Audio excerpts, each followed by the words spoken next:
حبیب خدا خاتم الانبیاء بلندتر سلوات. صلی علی محمد و آل محمد. کہتی تھی ماں کھوبری میاں سے لپٹ کر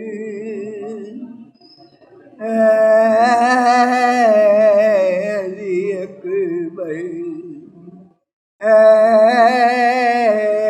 علی اکبر ارمان پہناؤں گی پوشاک سہانی افسوس کے راست آئے نہ تجھی کو یہ جوانی کیسا تھا مقدر ہے علی اکبر اتنا تو ذرا ٹھہرو تمہیں دولہا بناؤ بس ایک جھلک سیر کی سغرا کو دکھاؤ بے چین تھی خواہ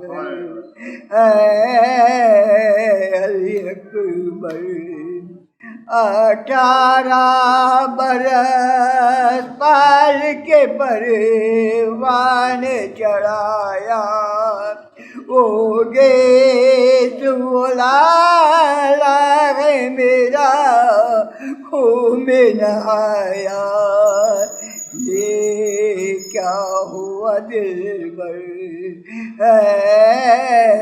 علی اکبر ماں تیری جدائی میں بلا کیسے جیے گے مر جائے گی سغرا جو خبریں تیری سنے گے اب کیا کرو جی کر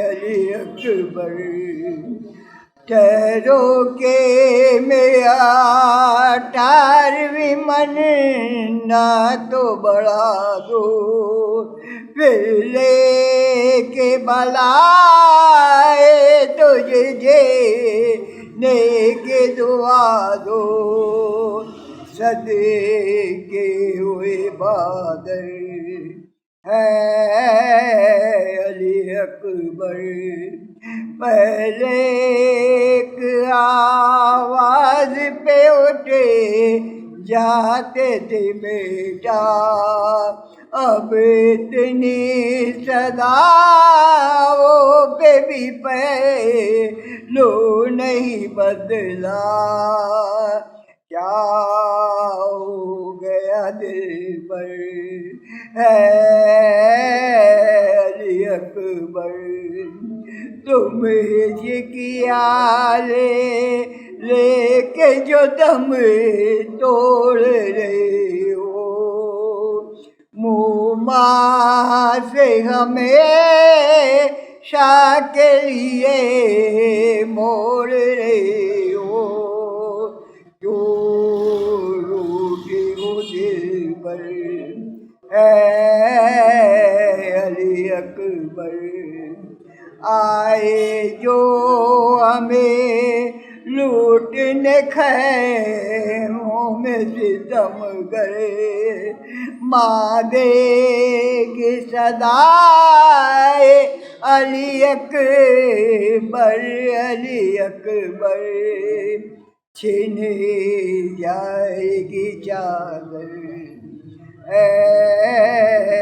علی اکبر جب کوئی جوان لاش نظر آتی ہے محشر ایک یاد سوئے کرب و بلا جاتی ہے محشر دل روتا ہے کہہ کر علی اکبر علی اکبر پر محمد والی محمد تلوار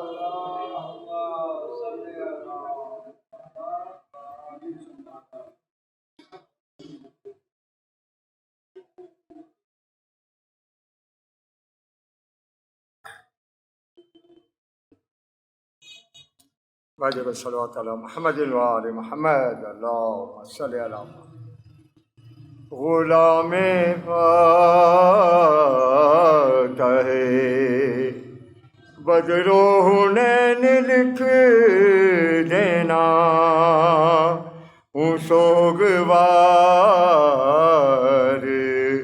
شہ مشرقین لکھ دینا اگر کبھی تمہیں وصیت نہ میری یاد رہے میرے کفن پہ فقط یا حسین لکھ دینا غلام فاتح بدر و حنین لکھ دینا ہوں سوگوار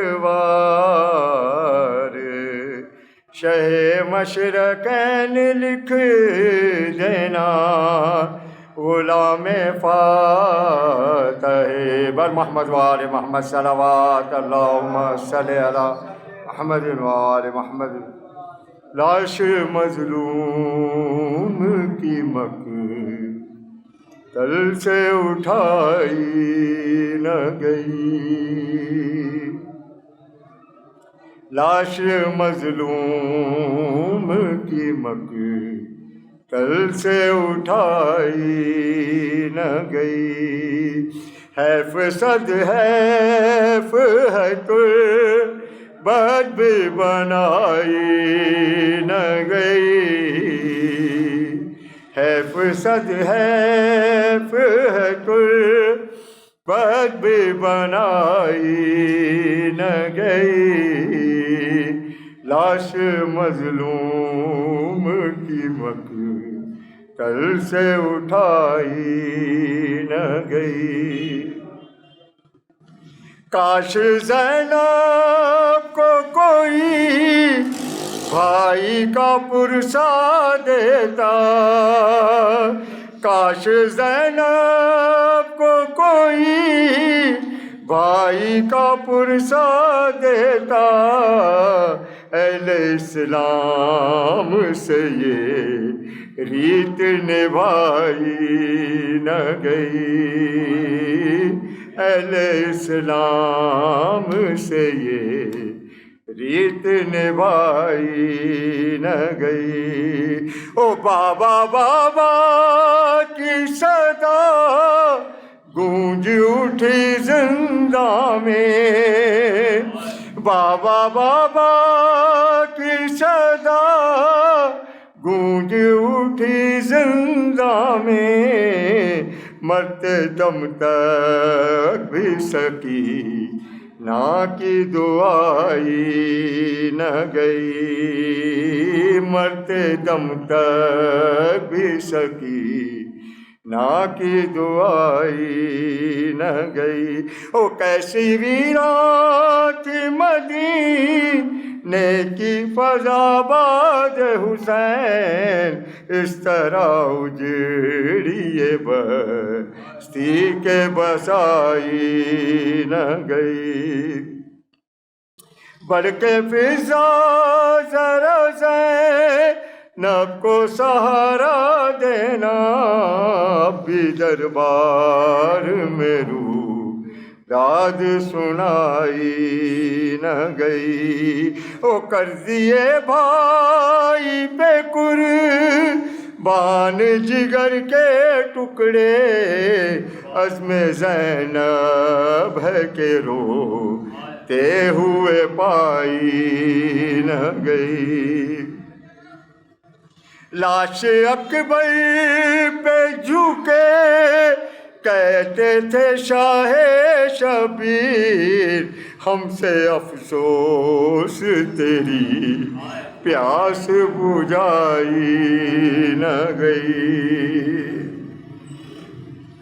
کہیں دربار کہیں کوفہ کہیں شام کی راہ، کہیں دربار کہیں کوفہ کہیں شام کی راہ، کیسے کیسے تیری ہم شیر رلائی نہ گئی، کیسے کیسے تیری ہم شیر رلائی نہ گئی۔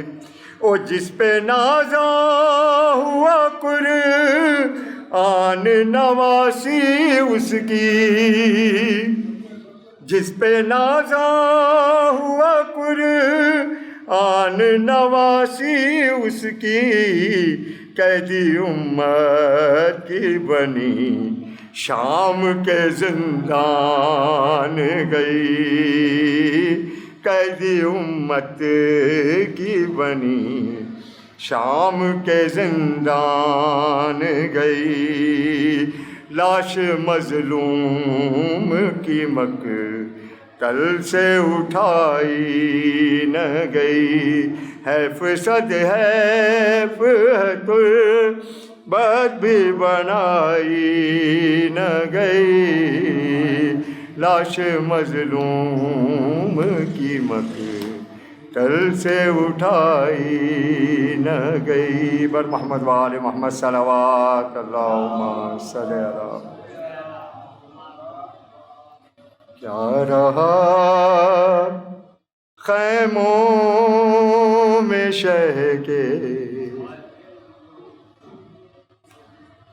ایک اداسی رہ گئی، چھینتا تھا شمر چادر اور زینب بار بار اپنی چادر کے محافظ کو بلاتی رہ گئی، اے مسلمانوں تمہاری غیرتیں کیا ہو گئیں، تم تماشائی تھے زینب منہ چھپاتی رہ گئی، قید میں بالی سکینہ کو ملا بابا کا سر، منہ پہ رو رکھ کر جو سوئی ماں جگاتی رہ گئی، سرور و ریحان آئے کربلا سے لوٹ کر،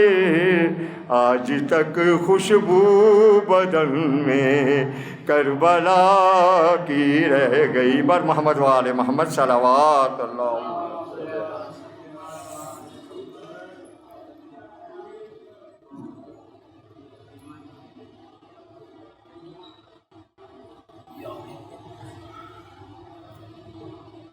محمد و آل محمد صلوات۔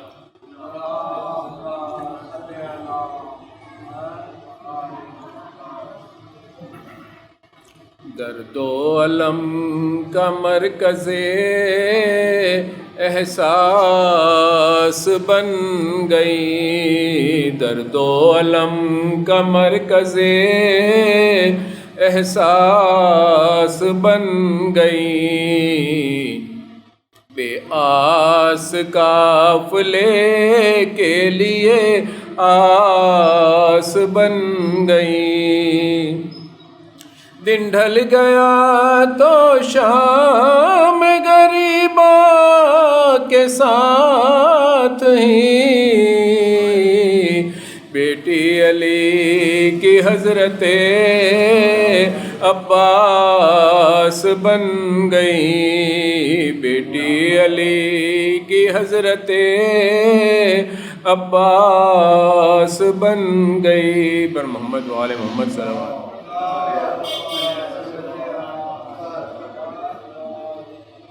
بارے دیگر باوجہ بلند صلوات۔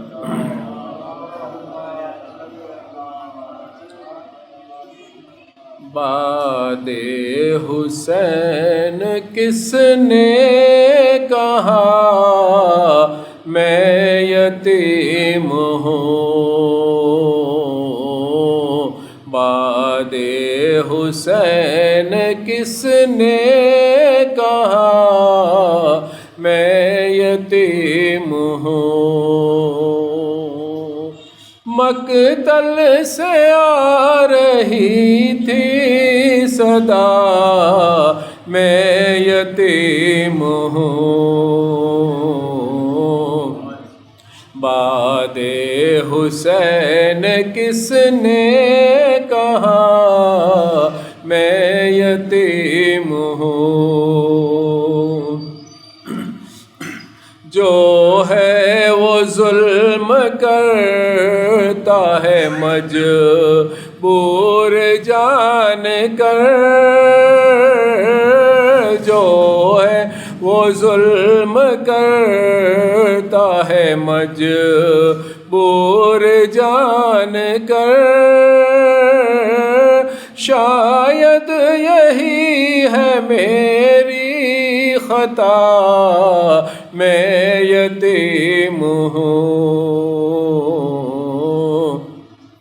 بعد حسین کس نے کہا میں یتیم ہوں بابا کے ساتھ گھومنے پھرنے کی عمر تھی بابا کے ساتھ گھومنے پھرنے کی عمر تھی ٹوٹا ہر ایک خواب میرا میں یتیم ہوں بعد حسین کس نے کہا میں یتیم ہوں بولی سکینہ شمر سے کانوں پہ رکھ کے ہاتھ بولی سکینہ شمر سے کانوں پہ رکھ کے ہاتھ گوہر نہ چھین بہرے خدا میں یتیم ہوں بعد حسین کس نے کہا میں یتیم ہوں رو کر سکینہ کہتی تھی لاش حسین پر رو کر سکینہ کہتی تھی لاش حسین پر اب جا کے یہ یقین ہوا میں یتیم ہوں بعد حسین کس نے کہا میں یتیم ہوں ہنسنا تو دور رونے بھی دیتا نہیں کوئی ہنسنا تو دور رونے بھی دیتا نہیں کوئی کچھ اختیار ہی نہ رہا میں یتیم ہوں بعد حسین کس نے کہا میں یتیم ہوں میں اپنے آنسوؤں سے بجھا لوں گی اپنی پیاس میں اپنے آنسوؤں سے بجھا لوں گی اپنی پیاس دریا سے لوٹ آؤ چچا میں یتیم ہوں بعد حسین کس نے کہاں میں یتیم ہوں، سر رکھ دیا سکینہ نے زینب کی گود میں، سر رکھ دیا سکینہ نے زینب کی گود میں، رکھنا پھوپھی خیال میرا میں یتیم ہوں،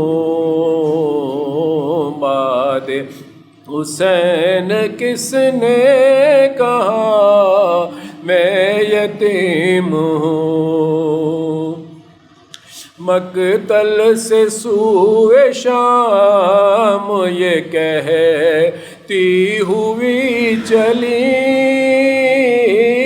مقتل سے سوئے شام یہ کہتی ہوئی چلی، بابا میرا شہید ہوا میں یتیم ہوں، باد حسین کس نے کہا میں یتیم ہوں، بر محمد و آل محمد صلوات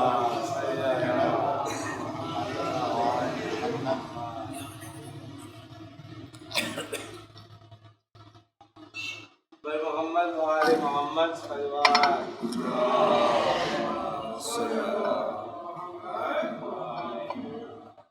آواز بلند کر نعرہ صلوات. صلی علی نعرہ حیدری. فاتحہ.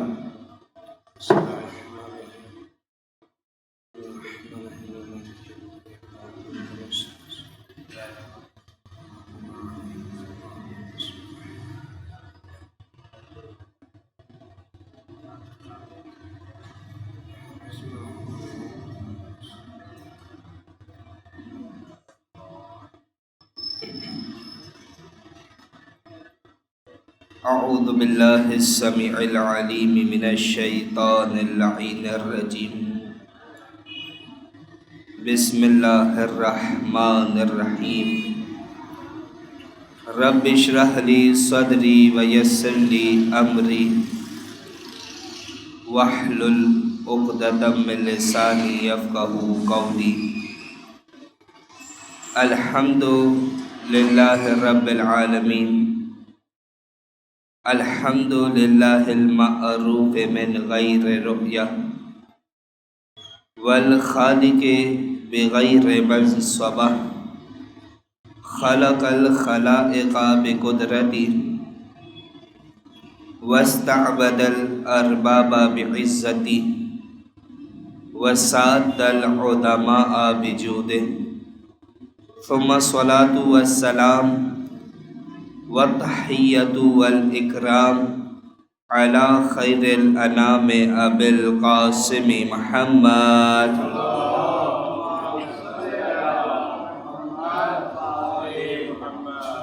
وعلی آلہ الطیبین الطاہرین المعصومین المظلومین المیامین المنتجبین المنتخبین، سیما بقیت اللہ الاعظم، روحی و ارواحنا لتراب مقدمہ الفدا.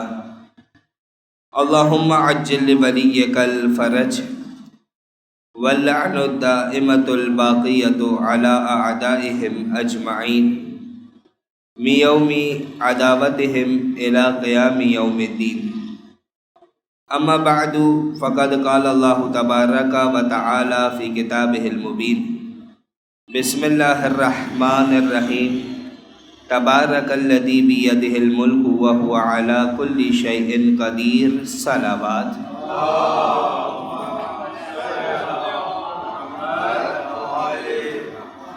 بسم اللہ الرحمن الرحیم، اللہم کل ولیک الحجۃ ابن الحسن، صلواتک علیہ وعلی آبائہ فی هذه الساعة وفی کل ساعة ولیا وحافظا وقائدا وناصرا ودلیلا وعینا حتی تسکنہ ارضک طوعا وتمتعہ فیہا طویلا صلوات.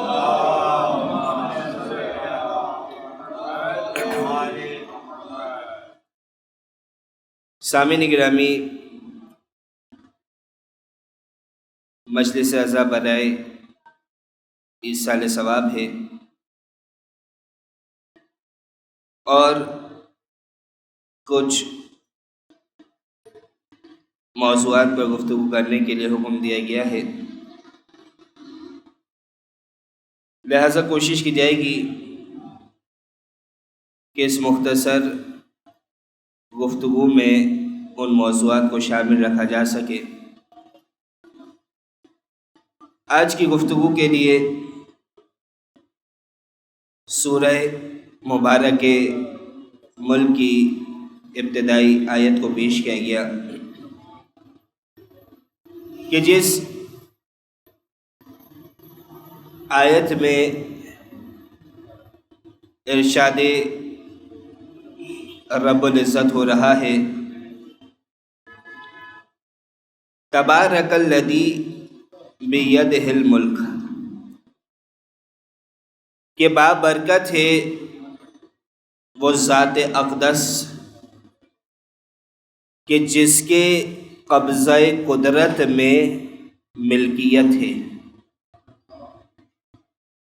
جس کے ہاتھوں میں کائنات کا نظام ہے. اور اس رب العزت کی ملکیت کیسی ہے؟ اس صاحب عزت و جلالت پروردگار کی ملکیت کیسی ہے، کیا قدرت ہے؟ وَهُوَ عَلَى كُلِّ شَيْءٍ قَدِيرٌ، یعنی وہ جو ملکیت ہے، وہ جو حکومت ہے، وہ ملکیت و حکومت برائے نام نہیں ہے، فقط ڈاکیومنٹیشن کی نہیں ہے کہ ملکیت کسی کے نام لکھ دی گئی، کوئی اختیار نہ ہو، کوئی پاور نہ ہو، کوئی قدرت نہ ہو، بلکہ یہ حکومت خدا کی حکومت ہے. اور وہ خدا کون ہے؟ وَهُوَ عَلَى كُلِّ شَيْءٍ قَدِيرٌ، کہ جو ہر چیز پر اختیار رکھتا ہے، جو ہر چیز پر قدرت رکھتا ہے، جو ہر چیز پر طاقت رکھتا ہے. یعنی ایک قدرت و ایک حکومت دنیا کی حکومت ہے، ایک ملکیت دنیا کی ملکیت ہے کہ جہاں اکثر یہ دیکھا گیا کہ ملکیت تو کسی شخص کے نام نظر آتی ہے لیکن قدرت اس کے ہاتھ میں نہیں ہوتی. پراپرٹی نام کسی کے نام پر، لیکن قبضہ جمائے کوئی اور بیٹھا ہے. بہرحال جس شہر و وطن میں آپ رہتے ہیں اس بات کو بہتر سمجھتے ہیں. تو یہ دنیاوی حکومت ہے، اور دنیاوی حکومت کبھی کسی ایک کے ہاتھ میں نظر بھی نہیں آتی. اب یہ حکومت سے مراد فقط حکمرانوں کے حوالے سے بات نہیں ہو رہی، بلکہ ہر شخص کسی نہ کسی طرح کا حاکم ہے. یعنی کلاً بات ہو رہی ہے، ہر شخص کے اعتبار سے بات ہو رہی، چاہے گھر ہو، چاہے زمین ہو، چاہے علاقہ ہو، چاہے کوئی شہر ہو، چاہے کوئی ملک ہو. کبھی حکومت ایک کے ہاتھ میں نظر نہیں آتی، بلکہ یہ حکومت ٹرانسفر ہوتی رہتی، کبھی کسی کے پاس، کبھی کسی کے پاس. کبھی کوئی صاحب اختیار ہے تو کبھی کوئی صاحب اختیار بن جاتا، کبھی کوئی حاکم بنا بیٹھا ہے لیکن پھر بھی ہاتھوں میں اختیار ہی نہیں کہ کچھ کر سکے. ایسا بھی ہوتا.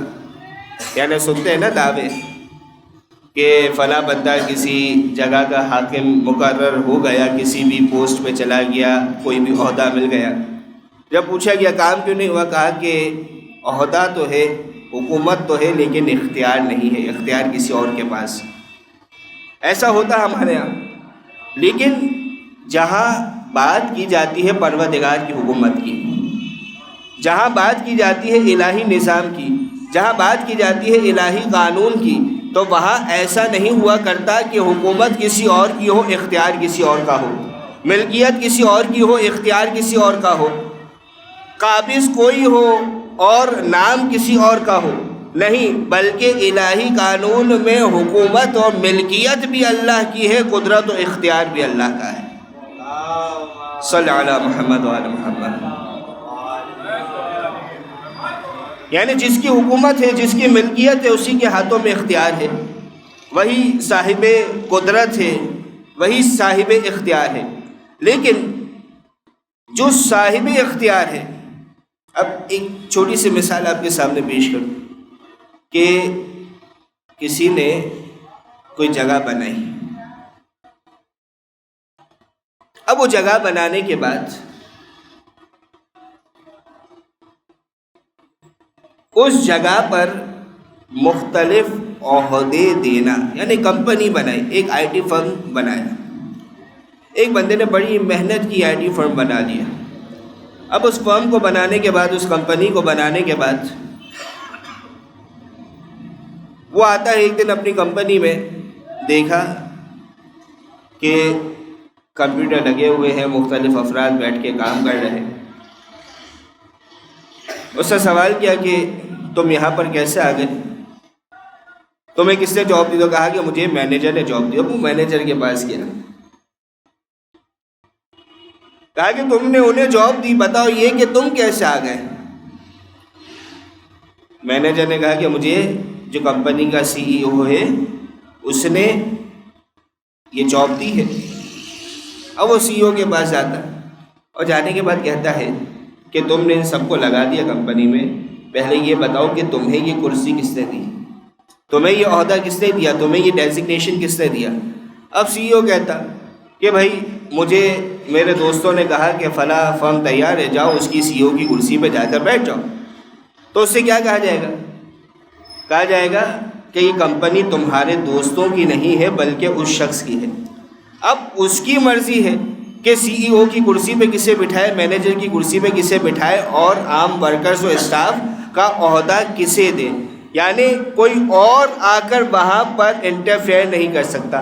اب بات آسان سی تھی، کمپنی کے اعتبار سے تو ہر انسان کو سمجھ آ جاتی۔ اب اتنی بڑی کائنات کس کی ہے؟ کہا جائے گا پروردگار عالم کی ہے۔ کہا جائے گا اس کائنات کا مقتدر اعلیٰ کون ہے؟ کہا جائے گا اللہ ہے۔ بچے سے بھی پوچھا جائے وہ یہی جواب دے گا کہ اللہ تعالیٰ، اللہ تعالیٰ، اللہ تعالیٰ۔ جب اس بات کو مانتے ہو کہ یہ زمین اللہ کی ہے، آسمان اللہ کے ہے، اللہ کا ہے، یہ چاند اللہ نے بنایا ہے، یہ سورج اللہ نے بنایا ہے، یہ تمام کائنات جب اللہ نے بنائی، وہی مقتدر اعلیٰ بھی ہے، وہی حاکم بھی ہے، وہی مالک بھی ہے۔ جب یہ سارے اختیارات اللہ کے پاس ہے، جب یہ حکومت اللہ کے پاس ہے، جب یہ زمین اللہ کی ہے، تو یہ عام سا انسان کون ہوتا ہے کہ جو اس زمین پر اپنی مرضی سے اللہ کا نمائندہ کسی کو مقرر کر دے؟ جس کی زمین ہے وہی اپنا نمائندہ کسی کو اس زمین پر بنائے گا۔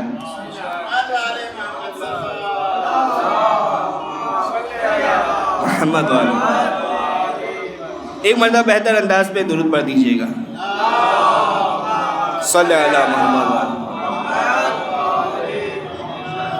یعنی جو مقتدر اعلیٰ ہے، جس کی زمین ہے، جس کا اختیار ہے، وہی حکومت بھی دے گا، وہی خلافت بھی دے گا، وہی امامت بھی دے گا۔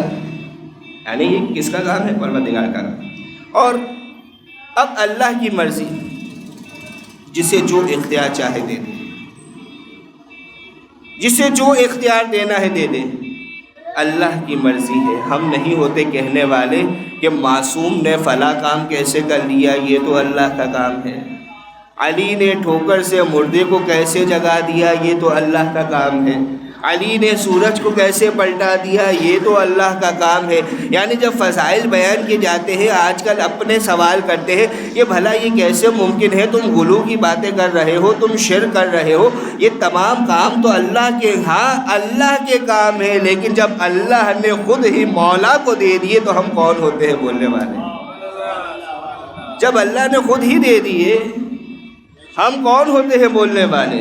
ہاں، لیکن ایک فرق آپ یاد رکھیے گا، یعنی ایک فرق یاد رکھیے گا کہ اختیار اللہ نے دیا ہے، اختیار ان کے پاس بھی ہے، اہل بیت کے پاس بھی ہے، خدا کے پاس بھی ہے، اختیار دونوں کے پاس ہے، لیکن یہی فرق ہے کہ یہ اختیار اللہ سے حاصل کرنے والے ہیں اور خدا اختیار دینے والا ہے۔ وہ خالق ہے اور یہ مخلوق ہے، وہ خلق کرنے والا ہے، یہ خلق ہونے والے ہیں، وہ مالک ہے اور یہ اس کے عبادت گزار بندے ہیں۔ یہ بات اپنے ذہن میں رکھیے تمام تر فضائل کے باوجود، یعنی مولا نے بھی جب فضائل اپنے لوگوں کے سامنے آشکار کیے، ابھی تو جو فضائل مولا کے دنیا کے سامنے آئے وہ سمندر میں قطرے کے برابر بھی نہیں تھے، لیکن لوگوں سے برداشت نہیں ہوا، مولا کو خدا کہنے لگے۔ یہ ہوا نا، مولا کو خدا کہنے لگے، جبکہ دنیا کے جتنے معبود تھے جو لوگوں کے بنائے ہوئے معبود، وہ علی کے اشاروں پہ چلتے ہوئے نظر آئے۔ یعنی اہل بیت وہ ہستیاں ہیں کہ درخت کو اشارہ کرے تو درخت اپنی جگہ چھوڑ دیتا ہے، چاند کو اشارہ کرے تو چاند 2 ٹکڑے ہو جایا کرتا ہے۔ سنگریزے بتوں کی عبادت ہوتی تھی نا، بت کیا پتھر ہی تو ہے، سنگریزوں کو اپنے ہاتھوں پہ اٹھائے تو سنگریزے تسبیح پڑھنے لگ جاتے ہیں۔ ستاروں کی عبادت ہوتی تھی نا، ستارے کو حکم ہو تو وہ در زہرا پہ سلامی دیتا ہوا نظر آ جائے۔ یہ سورج کی لوگ پرستش کرتے تھے، کہتے تھے کہ ہمارا خدا ہے، تو یہ سورج کو اگر اشارہ کر دے تو یہ مغرب میں ڈوبتا ہوا سورج پلٹ کے آ جاتا۔ اب جب یہ ساری خدائی صفات لوگوں کو نظر آنے لگی علی میں، تو ایسا نہ ہو کہ لوگ علی کو خدا کہنے لگے، تو علی نے سجدے میں جا کر یہ بتا دیا کہ اے لوگوں سمجھ جاؤ کہ یہ تمام صفات مجھ میں موجود ہے، لیکن مجھے خدا نہیں کہنا، بلکہ خدا وہ ہے کہ جس کی علی عبادت کرتا ہے۔ اللہم صلی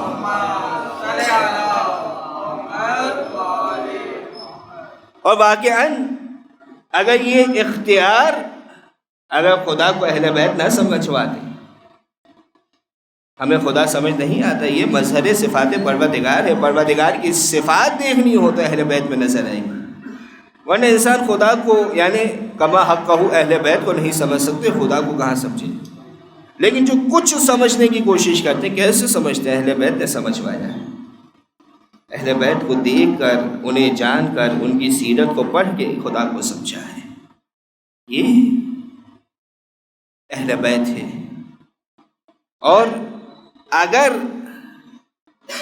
کبھی دنیا محتاج ہوتی ہے، یہ وہ ہستیاں ہیں کہ جو کبھی محتاج ہوتے ہوئے نظر نہیں آتے۔ اگر دنیا کبھی پھنستی ہے تو چاہے دشمن ہو، دروازے پر ان کے ہی صدا دیتے ہوئے نظر آئے گا۔ کبھی باپ کے دروازے پہ آئے گا تو کبھی بیٹے کے دروازے پر آئے گا۔ کبھی ایسا بھی ہوگا، لوگ آئیں گے سوال کریں گے کہ روایت میں ملتا ہے امام حسن مجتبی علیہ السلام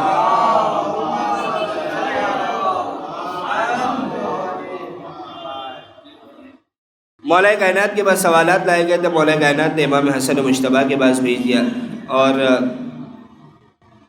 کچھ سوالات تھے، ان میں سے 2-3 آپ کے سامنے بیان کر رہا۔ سوال ہوا کہ مولا یہ بتائیے کہ حق اور باطل کے درمیان کتنا فاصلہ ہے، یعنی فاصلہ دیکھنا چاہ رہے ہیں، کتنا ڈسٹینس ہے، کتنا فاصلہ ہے۔ اب بندہ سوچے گا کیا جواب ہو۔ اب امام حسن نے بڑا آسان سا جواب دیا، کہا کہ 4 انگلیوں کا فاصلہ ہے۔ یعنی اہل بیت کے جوابات کیسے ہوتے تھے؟ لوگوں کو ان کی عقلوں کے مطابق جواب دیتے۔ کیا کہا 4 انگلیوں کا فاصلہ ہے؟ پوچھا گیا مولا آپ نے کہہ تو دیا 4 انگلیوں کا فاصلہ ہے، کیسے 4 انگلیوں کا فاصلہ ہے؟ کہا کہ جو کان سے سنا وہ باطل ہے، جو آنکھوں سے دیکھا وہ حق ہے۔ نا کان اور آنکھ میں کتنا؟ 4 انگلیوں کا فاصلہ۔ کہا کہ جو انسان سنی سنائی بات پہ یقین کرتا ہے نا، اکثر باطل ہوا کرتا۔ جو کان سے سنا وہ کیا ہے؟ باطل ہے، جو آنکھوں سے دیکھا وہ حق ہے۔ پوچھا کہ مشرق اور مغرب میں کتنی مسافت ہے؟ مشرق اور مغرب میں کتنی مسافت ہے؟ مولا نے کہا ایک دن کی۔ پوچھا کیسے؟ کہا کہ اتنی مسافت ہے کہ سورج مشرق سے طلوع ہوتا ہے اور اسی دن مغرب میں غروب ہو جاتا ہے۔ کہا اتنی مسافت ہے مشرق اور مغرب کے درمیان۔ پوچھا گیا مولا یہ بتائیے کہ زمین اور آسمان کے درمیان کتنا فاصلہ ہے؟ اب انسان جب آسمان کی طرف نگاہ کرتا ہے تو ایک تو یہ فاصلہ نظر آ گیا کہ اپنی نگاہ کے ذریعے سے کچھ حد تک آسمان کا ادراک کر لیا، لیکن کتنا ڈسٹینس ہے، یہ آسمان کتنا دور ہے، نہیں معلوم۔ مولا نے کیا جواب دیا؟ مولا جواب دیتے ہیں کہ زمین اور آسمان کے درمیان مظلوم کی فریاد، مظلوم کی آہ جتنا فاصلہ ہے۔ کہا کہ یہاں مظلوم کے دل سے فریاد نکلتی ہے، مظلوم کے دل سے آہ نکلتی ہے اور عرش الہی پہ پہنچ جایا کرتی ہے۔ پھر مولا سے سوال ہو رہا، جہاں سے ہماری بات کا آغاز ہوا تھا، قدرت سے آغاز ہوا نا، مولا سے سوال ہوتا کہ مولا یہ بتائیے کہ وہ کون سی 10 ایسی چیزیں ہیں کہ جو طاقتور ہے لیکن پہلی سے دوسری زیادہ طاقتور، ایسی 10 چیزیں بیان کرنی۔ مولا فرماتے ہیں کہ پتھر طاقتور چیز ہے، مضبوط چیز ہے، لیکن لوہا جو ہے اس پتھر سے زیادہ طاقتور ہے کہ جو اس پتھر کو کاٹ دیا کرتا ہے۔ مولا فرماتے لوہا طاقتور ہے، مضبوط ہے، لیکن آگ اس سے زیادہ طاقتور ہے کہ جو اس لوہے کو پگھلا دیا کرتی ہے۔ پھر مولا فرماتے ہیں کہ وہ آگ قوی ہے، طاقتور ہے، لیکن پانی اس آگ سے زیادہ طاقتور ہے کہ جو اس بھڑکتی ہوئی آگ کو بجھا دیا کرتا ہے۔ کہ پانی طاقتور ہے، پانی قوی ہے، مضبوط چیز ہے، آگ جیسی شے کو بجھا رہا، لیکن بادل اس پانی سے زیادہ قوت و طاقت رکھتا ہے کہ جو اس پانی کو اپنے دوش پہ اٹھائے پھرتا ہے۔ کب بادل طاقتور ہے، پانی کو اپنے اندر سمو لیتا ہے، لیکن ہوا اس بادل سے زیادہ طاقتور ہے کہ جو اس بادل کو ایک جگہ سے دوسری جگہ لے جاتی ہے۔ کہ ہوا طاقتور ہے، لیکن اس ہوا سے زیادہ طاقتور اس ہوا کا فرشتہ ہے کہ جس کے حکم پر وہ ہوا چلا کرتی ہے۔ کب وہ ہوا کا فرشتہ طاقتور ہے، لیکن اس فرشتے سے طاقتور ملک الموت ہے کہ جو اس فرشتے کی بھی روح کو قبض کر لے گا۔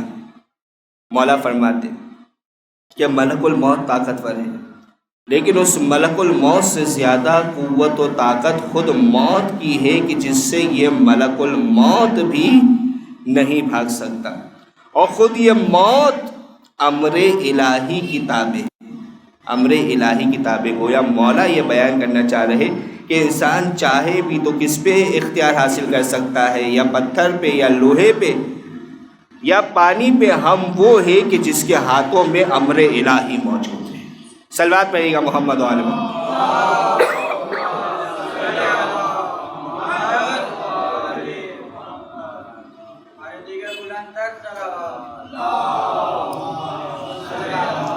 محمد و آل محمد۔ تو عزیزان گرامی، یہ کیا ہے؟ اہل بیت کا اختیار۔ کون بیان فرما رہا؟ امام حسن مجتبی۔ یہ کون امام ہے؟ عام طور پر ان کا تذکرہ کم ہوتا، حالانکہ اللہ کے رسول کیا فرما کے گئے تھے کہ الحسن والحسین سیدا شباب اہل الجنہ، کہ حسن و حسین جنت کے جوانوں کے سردار ہیں، یعنی دو سردار مقرر ہو رہے، کس کے؟ جنت کے جوانوں کے۔ ہاں، لیکن آگے اللہ کے رسول نے کیا فرمایا تھا؟ وَأَبُوهُمَا أَفْضَلُ مِنْهُمَا، کہ جو ان کے بابا ہے وہ ان سے زیادہ صاحب فضیلت ہے۔ تو یہ امام حسن مجتبیٰ ہے۔ بڑی مظلومیت تھی ان کی، لوگوں نے ان کا ساتھ نہ دیا۔ یعنی ذرا انسان تصور کر سکتا ہے کہ وہ افراد کہ جو مولا کے ہاتھ پر بیعت کر رہے ہو، جب مولا گزر رہے ہیں تو مولا کو نعوذ باللہ کس انداز میں ایک شخص مخاطب ہوتا ہے، بعد میں توبہ کر لیتا ہے، لیکن کس انداز میں مخاطب ہوا؟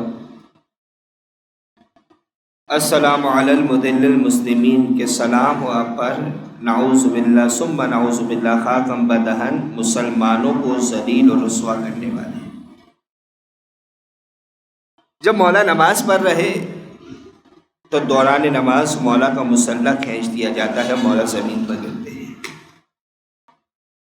یہ مظلومیت امام حسن مجتبیٰ کی نظر آئی، لیکن تمام مظلومیتوں کے باوجود بھی ایک مخصوص مصائب کا حکم دیا گیا ہے، اس طرف آ رہا۔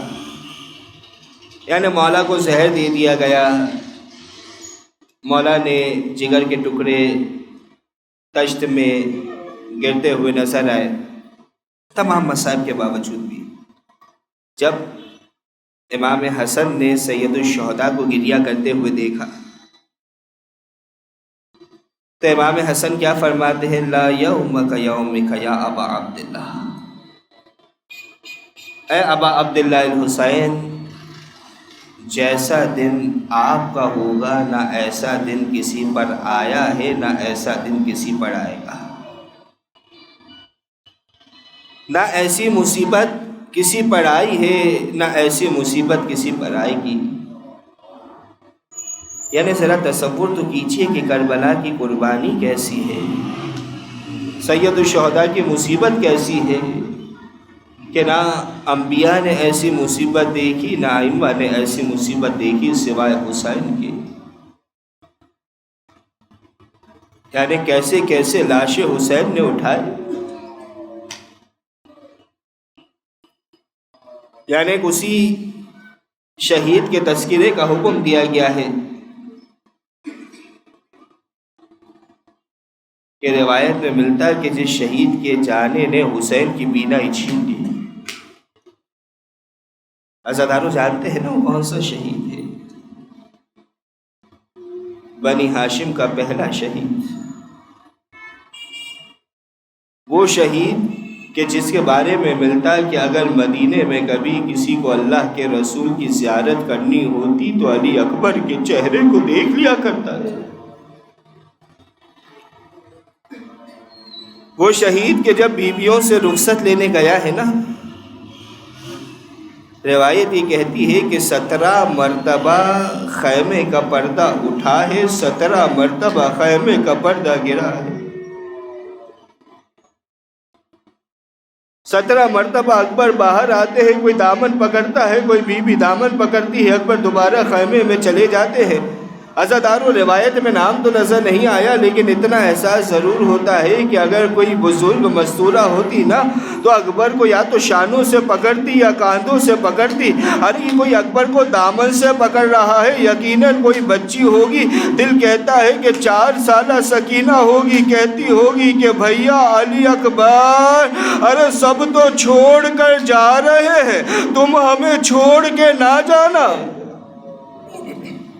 اجکم علی الزہرا، اجکم علی الزہرا، روایت کے جملے ملتے ہیں جب اکبر بیویوں سے رخصت دے کر آئے نا، سید الشہداء نے اپنے ہاتھوں سے اکبر کو تیار کیا ہے، تیار کیا اپنے ہاتھوں سے، اکبر کے نیام میں تلوار کو ڈالا ہے، اپنے ہاتھوں سے امامہ اکبر کے سر پہ رکھا ہے۔ عزادارو سید الشہداء اکبر کو اپنے ہاتھوں سے تیار کر رہے، گویا ایسا محسوس ہوتا ہے کہ ایک دولہے کو میدان میں سید الشہداء بھیج رہے ہو روایت کے جملے ہیں عزادارو اکبر کو مولا نے اپنے ہاتھوں سے عقاب نامی سواری پہ سوار کیا ہے عزادارو اب جب اکبر میدان کی جانب بڑھ رہے تھے نا ایسا محسوس ہوا کہ جیسے کوئی پیچھے آ رہا ہو عزادارو جب اکبر نے پیچھے مڑ کے دیکھا تو کیا دیکھتے ہیں کہ بوڑھا باپ ہے کہ جو آہستہ آہستہ چلتا ہوا پیچھے آ رہا ہے اور کہتے جاتا ہے کہ مہلن مہلن اے بیٹا ذرا آہستہ عزادارو اب جب اکبر سواری سے اترے اپنے بابا کے پاس آئے اور آنے کے بعد فرماتے ہیں کہ بابا آپ نے تو اجازت دے دی تھی اب کیوں پیچھے آ رہے ہیں عزادارو سید الشہداء نے فقط ایک جملہ کہا کہ بیٹا علی اکبر اگر تیرا کوئی تجھ جیسا بیٹا ہوتا تو میں تجھ سے سوال کرتا کہ جوان بیٹے کا غم کیا ہوا کرتا ہے عزادارو آخری جملے ہیں عزادارو جتنے شہید میدان میں گئے ہیں نا سب نے اس انداز میں سلام کیا کہ السلام علیکہ یا ابا عبداللہ اے مولا مدد کو آئیے گا مولا مدد کو پہنچتے تھے لیکن اکبر کا سلام میدان میں سب سے منفرد نظر آیا کہ جب اکبر کے سینے پہ برچھی کا پھل لگا ہے عزادارو اکبر نے سلام کیا علیکہ منی السلام یا ابتا عزادارو یہ الٹا سلام اس وقت کیا جاتا ہے کہ جب جواب کی امید نہ رکھی جائے کہا کہ بابا اپنے بیٹے اکبر کا آخری سلام قبول کیجئے شاید اکبر جانتے ہیں کہ ایک بوڑھا باپ جوان بیٹے کا لاشا اور نہیں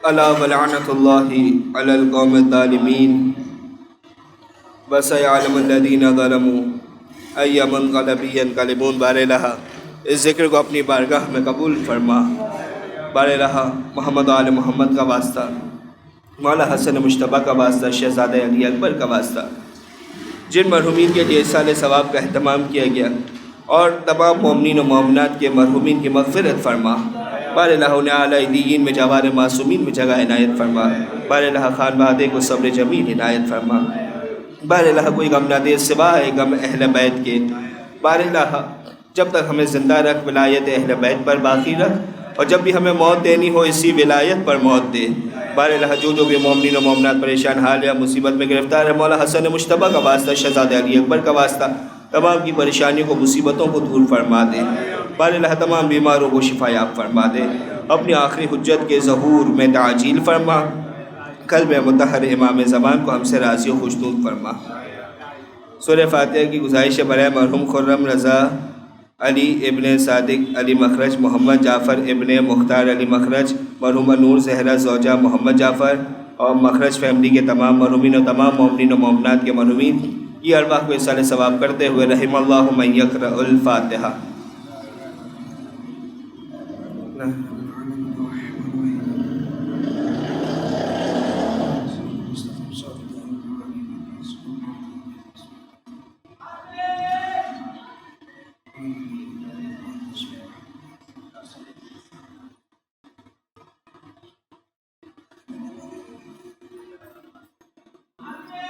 اللہم صلی علی محمد وآل محمد اللہم اغفر للمؤمنین والمؤمنات والمسلمین والمسلمات الاحیاء منہم والاموات تابع بیننا وبینہم بالخیرات انکا مجیب الدعوات انکا علی کل شیء قدیر ان اللہ وملائکتہ یصلون علی النبی یا ایھا الذین آمنوا صلوا علیہ وسلموا تسلیما